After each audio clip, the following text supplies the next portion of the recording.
Ou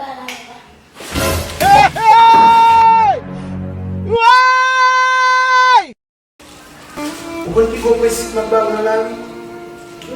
Ou suppose apren partager. Parce que l'on mange pour compte, l'on mange pour compte, ou mange une seule fois. Mais on va partager, ou manger pour tout le monde. Allez-y, pas jamais manger. Est-ce que vous comprenez? Allez-y, pas jamais manger sur mon papa. N'importe quel monde. Ma bonne ouais. N'importe qui tête, n'importe qui l'homme est partager avec les hommes. Ok, même?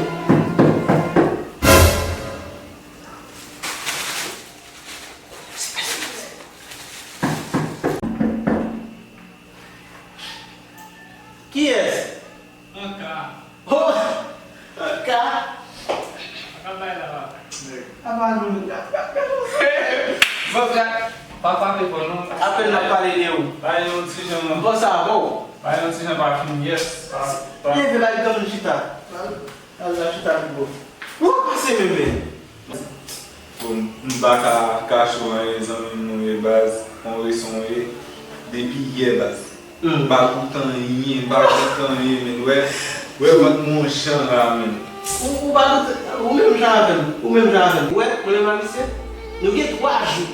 Do bagulho também. Tu acha que só manjei meu com pé? Tu acha? Eu ninguém sai lá, hein, mano. Vamos fazer um vai tá bom, mano, mesmo, mano.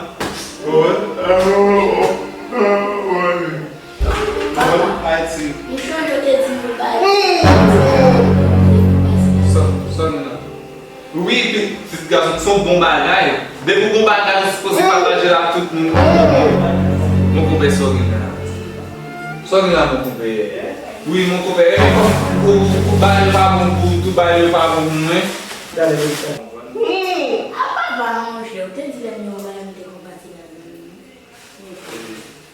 Garçom, eu vou manger bem no garçom. Vou fazer um bom garçom. O bem é que esse mundo não é mon compé. Oui, il y a beaucoup de équipes là. Ah, não coloque esse. Il y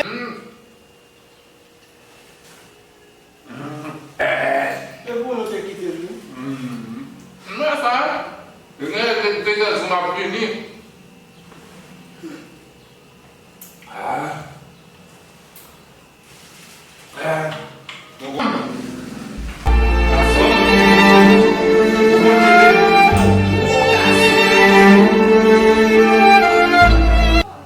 Qual botão tem um garçom? Olha esse garçom. É por onde é for grande, sim, por onde qual botão tem um garçom? A tu cá não com pé? Como bate suba muito?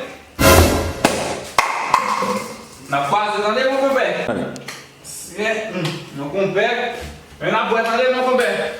Os garçons vão te ver, Papa, kamu sebenarnya juga lah, Pak.